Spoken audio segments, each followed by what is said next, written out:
ये कहानी उस शख्स की है जिसके पास दौलत थी, ताकत थी, शोहरत थी, लेकिन एक ऐसी बीमारी थी जिसने उसकी नींदें हराम कर दी थी। कई साल पहले एक बादशाह था जिसके पास दुनिया की हर नेमत मौजूद थी। उसकी हुकूमत पूरे जहां पर थी, तख्त व ताज और दौलत उसके कदमों की धूल थी। लोग उसके सामने हाथ बांधे खड़े रहते, मगर बादशाह सुलेमान का दिल बुझ चुका था। वह जिंदगी से बेजार था, उसे जीने की कोई वजह नजर नहीं आती थी। यही हाल उसकी बीवी सोनिया का भी था। बादशाह ने सोनिया से मोहब्बत की शादी की थी। वह बेहद हसीन थी, इतनी हसीन कि जो भी उसे देखता देखता ही रह जाता। दोनों एक दूसरे से बेपनाह मोहब्बत करते थे। शादी को कई बरस बीत चुके थे, लेकिन इसके बावजूद उनके दरमियान कभी कोई झगड़ा नहीं हुआ। मगर फिर भी उनकी आंखें हमेशा आंसुओं से लबरेज रहती। मैं जीना नहीं चाहती सुलेमान, मुझे लगता है कि शायद मैं ज्यादा अरसा जी नहीं पाऊंगी। एक दिन सोनिया ने यह कहते हुए फूट फूट कर रोना शुरू कर दिया। सुलेमान ने उसे गले से लगा लिया। उन दोनों की उदासी और दर्द की वजह यह थी कि शादी के कई बरस गुजर जाने के बावजूद उनके यहाँ औलाद नहीं हुई, और अब तो औलाद होने की कोई उम्मीद भी नहीं बची थी। बादशाह अपनी बीवी के इस गम से पूरी तरह वाकिफ था। आओ मेरे साथ शिकार पर चलो, तुम्हारा दिल बहल जाएगा। बादशाह ने सोनिया का हाथ थामा, मगर सोनिया ने इनकार कर दिया। वह अपने कमरे में बैठकर रोना चाहती थी, लेकिन बादशाह ने जबरदस्ती उसे अपने घोड़े पर बिठाया और महल से बाहर ले आया। करीब ही एक घना जंगल था जहां शिकार के लिए जानवरों की भरमार थी, लेकिन उन्हें क्या पता था कि इस शिकार ने उनकी जिंदगी बदलनी थी। बादशाह शिकार का आदी था और बड़े माहिर अंदाज में शिकार किया करता था। वह कई सिपाहियों के साथ जंगल में दाखिल हुआ। सामने ही कई हिरण कुलांचे भर रहे थे। बादशाह को अपने सिपाहियों समेत आता देखकर हिरण इधर उधर भागने लगे। बादशाह ने अपना तीर कमान उठाया और दूर से ही निशाना साधकर एक मजबूत हिरण पर तीर चला दिया। तीर जैसे ही हिरण को लगा, फिजा में एक अजीब सी चीख गूंज उठी। घायल हिरण लड़खड़ाया और झाड़ियों के अंदर गायब हो गया। यह आपने क्या किया? आपने उस हिरण को मार डाला, सोनिया ने चीख कर कहा। बादशाह घोड़े से नीचे उतर आया और बोला, फिक्र मत करो, वह सिर्फ एक जानवर है। उसने सोनिया का हाथ पकड़ा और झाड़ियों में घायल हिरण को ढूंढने लगा, मगर यह देखकर हैरानी हुई कि झाड़ियों में हिरण का कोई नामो निशान तक नहीं था। यह कैसे हो सकता है? बादशाह बुदबुदाया। उसने अपनी आंखों से देखा था कि तीर हिरण को लगा था। हिरण ज्यादा दूर नहीं जा सकता था, लेकिन सिपाहियों ने भी आसपास का सारा इलाका छान मारा, फिर भी वह कहीं नहीं मिला। यह क्या माजरा है? हिरण आखिर कहां जा सकता है? बादशाह सोच ही रहा था कि अचानक एक तेज धमाका हुआ। सोनिया और बादशाह जिस जगह खड़े थे वह जमीन अचानक हिलने लगी। वे दोनों घबराकर 2 कदम पीछे हट गए, क्योंकि उनके सामने जमीन 2 हिस्सों में बंट रही थी। फटी हुई जमीन के अंदर से काले रंग का धुआं उठने लगा। देखते ही देखते वह धुआं एक विशाल डरावने पेड़ का रूप लेने लगा। यह कैसा पेड़ है? यह इस जंगल के बाकी पेड़ों जैसा तो नहीं लगता, सोनिया ने डरते हुए कहा। बादशाह और सोनिया सख्ती की हालत में उस अजीबो गरीब पेड़ को देखने लगे। मुझे डर लग रहा है सुलेमान, सोनिया ने बादशाह का हाथ कसकर पकड़ लिया। अचानक पेड़ से एक भयानक हंसी की आवाज गूंजने लगी। ऐसी हंसी जैसे कोई बूढ़ी औरत जोर जोर से कह लगा रही हो। सोनिया ने घबराकर बादशाह का हाथ और कसकर पकड़ लिया। बादशाह और उसके सारे सिपाही भी खौफजदा हो गए थे। पेड़ से निकलने वाला धुआं धीरे धीरे एक शक्ल लेने लगा। थोड़ी ही देर में वह धुआं एक चालाक डरावनी बूढ़ी औरत की शक्ल में बदल गया। वह बिल्कुल झुकी हुई थी, उसकी नाक लंबी और नुकीली थी और उसका चेहरा झुर्रियों से भरा हुआ था। उसे देखते ही सोनिया डर के मारे कांप उठी। ये कौन है? ये बूढ़ी औरत कहां से आई और वह हिरण कहां गया? सोनिया ने कांपती आवाज में पूछा। बादशाह ने हिम्मत जुटाकर वही सवाल उस बूढ़ी औरत से कर डाला। बूढ़ी औरत जोर से हंसी और बोली, मैं तुझे अच्छी तरह जानती हूं बादशाह सुलेमान। तुझे इस जंगल तक क्या खींच लाया? तेरे चेहरे पर गम के बादल क्यों छाए हैं? तू औलाद के लिए तड़प रहा है, लेकिन तुझे और तेरी बीवी को कभी औलाद नहीं मिलेगी। तुम दोनों सारी जिंदगी यूं ही तड़पते रहोगे और इसमें तुम्हारी कोई गलती भी नहीं। इतना कहते ही बूढ़ी औरत ने फिर से जोरदार कहकहा लगाया। बादशाह की आंखें हैरत से फैल गईं। ऐसा क्यों कह रही हो? हम सारी जिंदगी बेऔलाद क्यों रहेंगे? सोनिया ने रोते हुए पूछा। तभी बूढ़ी औरत के चेहरे से आग की लपटें निकलने लगीं। यह सब तुम्हारे बाप दादा के कर्मों की सजा है, बूढ़ी औरत ने गुस्से से कहा। जब तेरा बाप जवान था और तू सिर्फ 6 महीने का था, तब वह एक दिन इसी जंगल में शिकार खेलने आया था। उस वक्त मैं एक खूबसूरत लड़की थी और जंगल की फिजा का लुत्फ ले रही थी, लेकिन तेरा बाप शिकार के लालच में मुझ पर तीर चला बैठा। जैसे ही वह तीर मुझे लगा, मैं पल भर में एक बदसूरत बूढ़ी औरत बन गई। उसके बाद मैं कभी दोबारा जवान नहीं हो सकी। तेरा बाप तो चला गया, लेकिन मैंने उसे यह बद्दुआ दी कि उसकी नस्ल मिट जाएगी, और वही हुआ। तुम्हें और तुम्हारी बीवी को औलाद नहीं हो रही और कभी नहीं होगी। बूढ़ी औरत की बात सुनकर सोनिया जोर जोर से रोने लगी। बादशाह के भी होश उड़ गए थे, लेकिन फिर भी उसने हिम्मत करके पूछा, क्या इसका कोई हल है? क्या हम तुम्हारे साथ हुए जुल्म का कोई कफारा अदा कर सकते हैं? बूढ़ी औरत थोड़ी देर के लिए खामोश हो गई। फिर उसने गहरी सांस ली और कहा, एक ही रास्ता है। अगर तू इस पेड़ के अंदर लगे दरवाजे को देख ले तो शायद तुझे औलाद की खुशी नसीब हो जाए। लेकिन याद रखना, अगर दरवाजा खोलने के बाद तुझे नाजात मुक्ति नहीं मिली तो शायद तेरी पूरी जिंदगी बर्बाद हो जाएगी। यह तेरी किस्मत पर निर्भर करता है। तू चाहे तो अपनी किस्मत आजमा सकता है। हो सकता है कि तेरा इम्तिहान पूरा हो और मेरी बद्दुआ का असर खत्म हो जाए। इतना कहकर बूढ़ी औरत धुएं में तब्दील होकर अचानक गायब हो गई। सोनिया खौफ से कांप रही थी।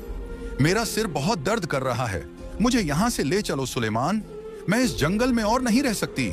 उसने बादशाह से मिन्नत की। तभी पेड़ फिर से धुएं में तब्दील होकर वहां से गायब होने लगा। बादशाह ने सोनिया का हाथ थामा और उसे लेकर महल वापस आ गया। लेकिन महल लौटने के बाद भी सोनिया की बेचैनी कम नहीं हुई। वह सारा दिन इधर उधर टहलती रही। उसने एक निवाला तक नहीं खाया। रात को वह सोने के लिए लेटी, लेकिन नींद उसकी आंखों से कोसों दूर थी। इस तरह कई दिन बीत गए। बूढ़ी औरत की शक्ल और उसकी बातें सोनिया के जहन में गूंजती रहीं। एक रात वह थोड़ी देर के लिए सो गई, लेकिन सोते ही उसने एक अजीब सपना देखा। सोनिया ने देखा कि वह एक ऊंची पहाड़ी की चोटी पर खड़ी है और नीचे से जंगल का नजारा साफ दिख रहा है। जंगल में एक रहस्यमयी दरख्त था, बिल्कुल वैसा ही जैसा उन लोगों ने पहले देखा था। उसकी छाल धुएं में तब्दील होकर उड़ रही थी, और जैसे ही पूरी छाल गायब हुई, अंदर से एक दरवाजा नजर आया। मलका ख्वाब में ही चलते हुए उस दरवाजे के अंदर दाखिल हो गई। अंदर दो रास्ते थे। एक रास्ते पर फूलों की बारिश हो रही थी, जबकि दूसरा रास्ता सुनसान और भयावह था। अचानक एक आवाज गूंजी, आजमाइश के बड़े रास्ते का चुनाव करो, क्योंकि केवल आजमाइश ही तुम्हें तुम्हारी मंजिल तक पहुंचा सकती है। मलका यह आवाज सुनकर स्तब्ध रह गई। एक तरफ फूलों से भरा आकर्षक रास्ता था जो उसे अपनी ओर खींच रहा था, और दूसरी ओर वीरान, बंजर और डरावना रास्ता था जहां जाने की सोच मात्र से उसका दिल बैठा जा रहा था। लेकिन उसने आवाज की बात मानने का फैसला किया और दूसरे रास्ते की ओर बढ़ गई। जैसे ही उसने आगे कदम बढ़ाया, जगह जगह कांटे उभर आए। मलका के ऊपर राख गिरने लगी। वह घबरा गई, लेकिन कुछ ही देर बाद वह राख एक सुंदर बच्चे के रूप में बदल गई और मलका के सामने प्रकट हो गई। यह देखकर मलका के हलक से एक जोरदार चीख निकली और वह घबराकर जाग गई। वो बुढ़िया सच कह रही थी। हमारा फूलों भरा रास्ता राख में बदल चुका है, सिर्फ इसलिए कि हम पर किसी की बद्दुआ का असर है। मलका जोर जोर से रोने लगी। उसकी चीखें सुनकर बादशाह भी घबरा गया और उठकर बैठ गया। ये तुम क्या कह रही हो? कौन सी बुढ़िया? बादशाह तो सब कुछ भूल चुका था, लेकिन मलका ने उसे सब याद दिला दिया। दोनों ने फैसला किया कि वे अगले दिन फिर से उस दरख्त के पास जाएंगे। अगली सुबह बादशाह सुलेमान और मलका सोनिया अपनी सिपाहियों की पूरी फौज के साथ जंगल में जा पहुंचे। वह रहस्यमयी दरख्त फिर से वहां अपनी शान के साथ खड़ा था। हमें इस दरख्त के अंदर जाना होगा। बादशाह ने मलका का हाथ थामा और दरख्त की ओर बढ़ने लगा। जैसे जैसे वे दरख्त के करीब पहुंचे, वह धीरे धीरे धुएं में तब्दील होने लगा। फिर सामने एक दरवाजा नजर आया जिसके ऐन बीच में एक बड़ी सी चाबी लटक रही थी। वो रही चाबी, हमें इस चाबी से दरवाजा खोलना होगा, सोनिया ने उत्तेजित होकर कहा।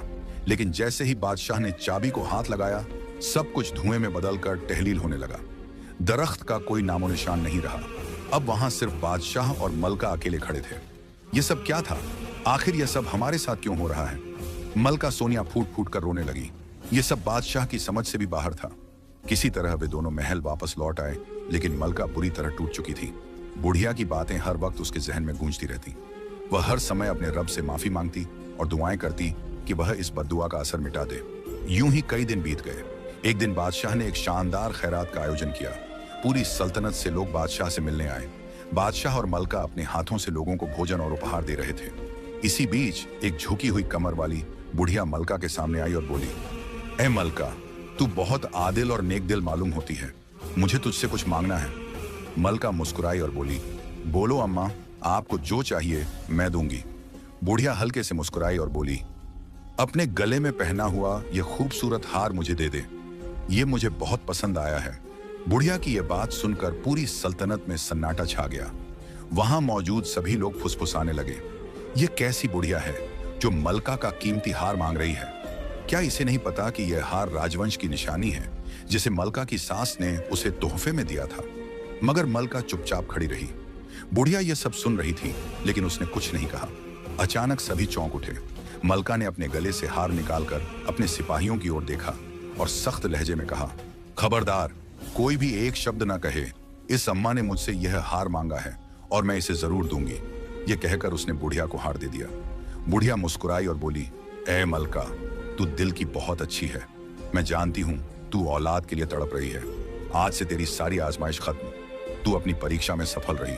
मलका अवाक रह गई। बादशाह ने सोनिया का हाथ पकड़ा और कहा, तुमने यह क्या किया? इतना कीमती हार इस बुढ़िया को दे दिया? मगर मलका चुप रही। बुढ़िया ने बादशाह की बात सुनकर वजीर की ओर देखा और कहा, मुझे लोहे का एक बड़ा टुकड़ा और एक बड़ा बर्तन लाकर दो। बादशाह के इशारे पर वजीर तुरंत गया और दोनों चीजें ले आया। बुढ़िया ने लोहे को बड़े बर्तन में रखा और फिर मलका के कीमती हार को उसमें डाल दिया। इसके बाद वह लोहे के टुकड़े से हार पर वार करने लगी। सभी हैरान रह गए। बादशाह घबरा कर उठ खड़ा हुआ और चिल्लाया, ए बुढ़िया, ये तू क्या कर रही है?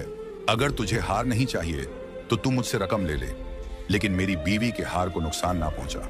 मगर कोई उसकी बात नहीं सुन रहा था।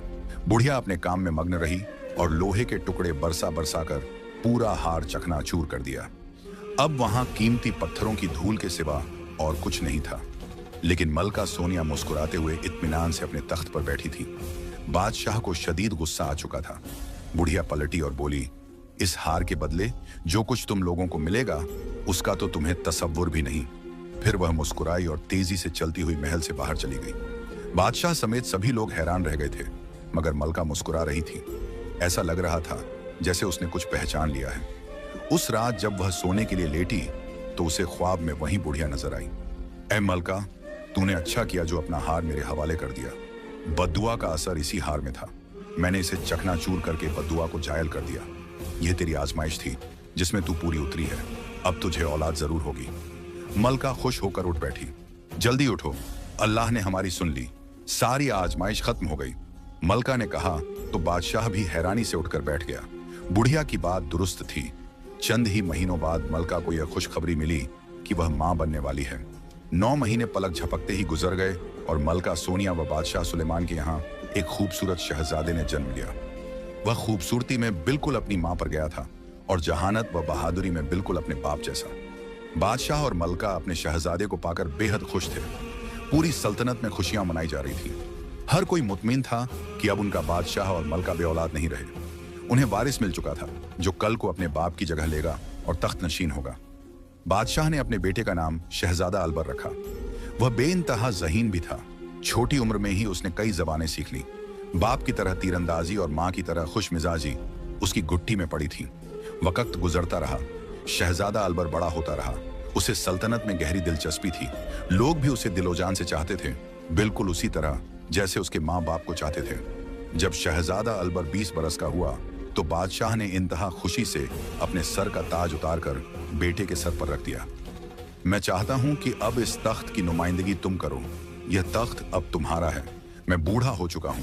मैंने बहुत अरसा इस सल्तनत की खिदमत की है, लेकिन अब जिम्मेदारी उठाने का वक्त आ गया है। बादशाह ने मोहब्बत से शहजादे अलबर के कंधे पर हाथ रखा। मलका सोनिया ने भी मुस्कुराकर अपने बेटे को दुआ दी। वह इस नई जिम्मेदारी पर बेहद खुश था। लोग उसे पहले से ही पसंद करते थे और अब बादशाह बनने के बाद तो और भी ज्यादा मोहब्बत करने लगे थे। उसने अपनी अक्लमंदी से सल्तनत के लिए ऐसे फैसले लेने शुरू किए कि लोग हैरान रह जाते। जो काम उसका बाप भी ना कर सका वह बादशाह अलबर करने लगा। लेकिन खुशकिस्मती की तकदीर में बदकिस्मती छुपी थी। चंद रोज गुजरे तो बादशाह अलबर को अपनी तबीयत कुछ बोझल बोझल सी महसूस होने लगी। जब वह सुबह नींद से जागा तो उसे यूं महसूस हुआ जैसे उसका पूरा जिस्म दर्द से दुख रहा हो। वह खाना खाने के लिए बैठा। उसके सामने कई तरह के मुर्गन गजाएं थीं। भूख तो लग रही थी। उसने पेट भरकर खाना खा लिया, लेकिन खाने के फौरन बाद उसकी तबीयत खराब होनी शुरू हो गई। भारी कदमों से उठा और कमरे में जाकर सो गया। वजीर ने आकर उसे इतला दी कि कई जरूरी मसले अभी बाकी हैं, मगर बादशाह को नींद आ रही थी। वह फिर से सो गया। उसे अपनी तबीयत में हर वक्त एक कवायद सी महसूस होने लगी। हर वक्त उसका जी चाहता कि या तो वह सोता रहे या फिर खाता रहे। धीरे धीरे जिंदगी से उसका दिल उबने लगा। उसे हर चीज बुरी लगने लगी। वह अपने कमरे से बाहर निकलने पर भी राजी ना होता। पूरे महल में जो भी उसकी ये हालत देखता हैरान और परेशान रह जाता। वह बादशाह जो पहले सल्तनत का हर मसला खुद निपटाया करता था, अब कोई मसला सुनने को भी तैयार न था, क्योंकि अब वह बिस्तर से उठकर बैठने के भी लायक नहीं रहा था। कई लोग मिलकर उसे सहारा देकर उठाते तो वह हांफता हुआ उठता और चंद घूंट पानी पीकर दोबारा लेट जाता। उसे तो सांस भी मुश्किल से आती थी। बूढ़ा सुलेमान और सोनिया उसकी हालत देखकर आंसू बहाते। उन्हें यकीन नहीं आता था कि उनका शानदार बेटा आखिर किस मर्ज में मुब्तला हो गया है, मगर वह क्या करते। मर्ज तो उनके सामने था। उसके वजूद पर गोश्त की कई तहें चढ़ चुकी थीं। वह इस कदर भारी हो चुका था कि अपने बिस्तर से एक कदम भी नीचे नहीं रख सकता था, क्योंकि उससे तो चला ही नहीं जाता था। एक रात वह अपने बिस्तर पर पड़ा हांफ रहा था। ये तुम्हारा क्या हाल हो गया? सोनिया दुख से आंसू बहाती और सुलेमान पूरी सल्तनत में नित नए हकीमों को बुलवाता, मगर किसी हकीम के पास बादशाह अलबर का कोई इलाज न था।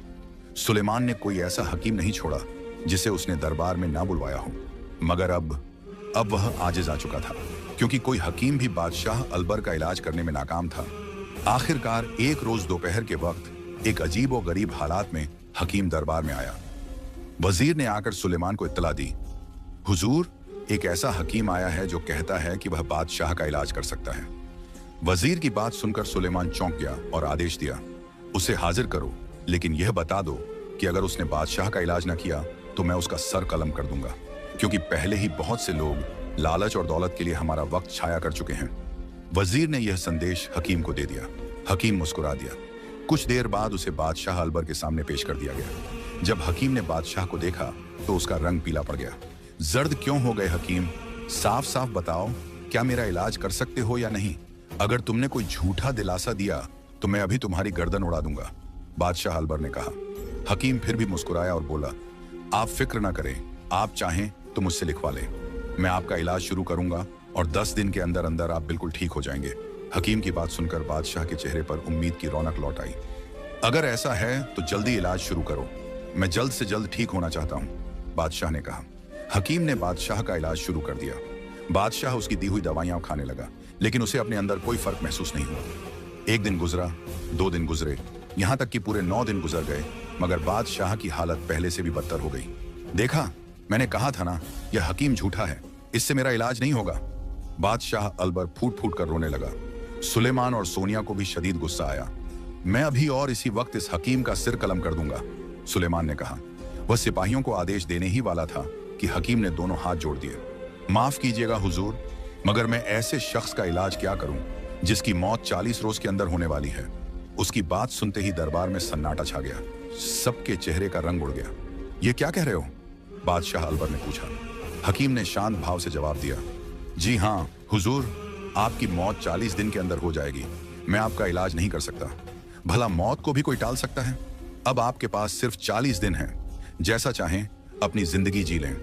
हकीम की बात सुनते ही बादशाह अलबर का चेहरा जर्द पड़ गया। सुलेमान और सोनिया भी फूट फूट कर रोने लगे। या अल्लाह, ये कैसी आजमाइश है। बरसों की दुआओं के बाद हमें औलाद नसीब हुई और अब वह फिर से हमारे हाथों से जा रही है। सोनिया गिड़गिड़ा कर रोने लगी। दिन गुजरते गए और बादशाह पर मौत का खौफ हावी हो गया। वह दिन रात रोता रहता। पहले जो बिस्तर से हिलने तक से कासिर था, उसने बिस्तर पर ही जाए नमाज मंगवाई और नमाज अदा करने लगा। वुजू और गुस्ल करने की ख्वाहिश होती तो जैसे तैसे गुस्ल खाने तक जाने लगा। महंगे खाने उसके सामने आते, लेकिन यह सोचकर हाथ कांप जाते कि चंद रोज बाद तो वह मर जाएगा। हलक से निवाला तक न उतरता और वह दोबारा से नमाज पढ़ने लगता। उसने अपनी दौलत और जायदाद लोगों में तकसीम करनी शुरू कर दी।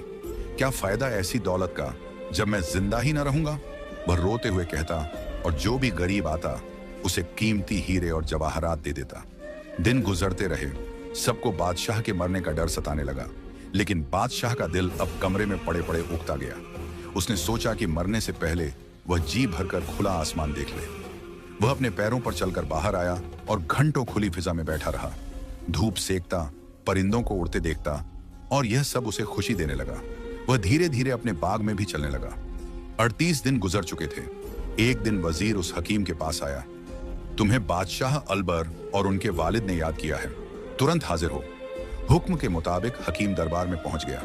वहां सिपाही तलवारें ताने खड़े थे। पूरा दरबार लोगों से भरा था। सुलेमान गमगीन चेहरा लिए अपनी कुर्सी पर बैठा था। सोनिया भी जर्द चेहरा ली बैठी थी, लेकिन बादशाह अलबर वह अब पहले जैसा नहीं रहा था। उसके जिस्म पर चढ़े मोटे मोटे मांस की तहें गायब हो चुकी थी। उसके चेहरे की जर्दी अब हल्की हो गई थी। पहले जो कपड़े उसके भारी शरीर के लिए बनाए गए थे, अब उसके पतले बदन पर झूल रहे थे। तूने बादशाह को ठीक करने का वादा किया था, लेकिन तू नाकाम रहा। अब बता, तेरा क्या किया जाए? तूने भी बाकी हकीमों की तरह हमें धोखा दिया। सुलेमान गुस्से से बोला और आगे बढ़ा, लेकिन अचानक ही वह फूट फूट कर रोने लगा। सिर्फ 2 दिन बचे हैं। मेरा बेटा मेरी आंखों के सामने मरने वाला है। हम सब शदीद गमजदा हैं। दरबार चीखों से गूंज उठा। तमाम लोग फूट फूट कर रोने लगे, लेकिन सबके बीच सिर्फ एक शख्स था जो मुस्कुरा रहा था, हकीम। सुलेमान की निगाह उस पर पड़ी और वह बोला, हम सब बादशाह के मरने का गम मना रहे हैं और तू मुस्कुरा रहा है। आखिर इसकी वजह क्या है? हकीम मुस्कुराया और बोला, क्या तुम लोग देख नहीं रहे? जिस मर्ज में बादशाह मुब्तला था वह अब खत्म हो चुका है। मैंने उसे सिर्फ इतना कहा था कि 40 दिन के अंदर वह मर जाएगा, और मेरे सिर्फ इतना कहने से ही वह ठीक हो गया। सुलेमान स्तब्ध रह गया। वाकई उसने गौर नहीं किया था कि बादशाह अलबर, जो पहले गोश्त का लोथड़ा बन चुका था, अब पूरी तरह स्वस्थ हो गया था। वह दुबला पतला नौजवान बादशाह अब घंटों बाग में चहलकदमी कर सकता था, मेहनत वाले काम कर सकता था, वह आराम से सांस लेता था और खाना भी खा सकता था। हकीम ने बादशाह का इलाज कर दिया था। बादशाह अलबर हैरत से अपनी जगह से उठ खड़ा हुआ। यह तो उसने भी नहीं सोचा था। क्या मैं मरने वाला नहीं हूं? मेरी वह बीमारी जिससे मुझे मौत आने वाली थी, वह कहां गई? उसने हैरत से पूछा तो हकीम हंस दिया। बादशाह सलामत, आपको कोई बीमारी नहीं थी। आपको सिर्फ मोटापे ने कमजोर कर दिया था, जिसकी वजह से आप काहिल और सुस्त हो गए थे। यही सुस्ती आपकी जान ले सकती थी, लेकिन मौत के खौफ ने आप पर ऐसा असर किया कि आपने गम में खाना पीना छोड़ दिया, मेहनत करने लगे, चलने फिरने लगे, धूप और रोशनी में उठने बैठने लगे। इससे आपकी सेहत खुद ब खुद ठीक हो गई। मैंने तो बस आपका इलाज किया। हाँ, मेरा तरीका अलग था। हकीम की बात पर पूरे दरबार में खुशी की लहर दौड़ गई। शहजादा अलबर बेताबी से अपने जिस्म का जायजा लेने लगा। वाकई वह अपने अंदर एक नई तवानाई महसूस कर रहा था। अब जब उसने सुना कि वह मरने वाला नहीं है, तो खुशी की एक नई लहर उसके अंदर दौड़ गई। सोनिया लपक कर आगे बढ़ी और अपने बेटे को सीने से लगाकर बोली, मेरा बेटा मरने वाला नहीं है। अल्लाह इसे लंबी जिंदगी दे। मैं कितनी खुशकिस्मत हूं कि अल्लाह ने एक बार फिर मुझे औलाद की खुशी से नवाजा। सोनिया और सुलेमान दोनों खुशी से झूम उठे। तुम वाकई एक काबिल हकीम हो। मुझे यकीन नहीं था कि तुम मेरे बेटे की बीमारी को पकड़ पाओगे, लेकिन तुमने न केवल बीमारी का पता लगाया, बल्कि इसका इलाज भी कर दिया। तुम्हें तुम्हारी जहानत का इनाम जरूर मिलना चाहिए। सुलेमान बेहद खुश था। उसके इशारे पर ही बादशाह अलबर ने अपनी सल्तनत का आधा हिस्सा उस हकीम के नाम कर दिया। हकीम इतनी बड़ी सल्तनत पाकर बेहद खुश था, लेकिन बादशाह अलबर ने उसके लिए कुछ और भी सोच रखा था। दरबार में सभी हकीम की अक्लमंदी की तारीफ कर रहे थे। तभी बादशाह अलबर मुस्कुराया और हकीम को अपने दरबार में सबसे ऊंची जगह दे दी। उसने हकीम को अपना मशीर खास, विशेष सलाहकार बना लिया। हकीम खुश था। उसने एक बादशाह को वक्त से पहले नाकारा होने से बचा लिया। उसके अच्छे और अक्लमंद फैसलों ने साबित कर दिया कि वह सच में उस ऊंचे ओहदे के लायक था। जबकि बादशाह अलबर ने अब दिल ही दिल में अहद, संकल्प कर लिया था कि वह खुद को कभी नाकारा नहीं होने देगा और अपनी सल्तनत के लिए एक अच्छा बादशाह साबित करेगा।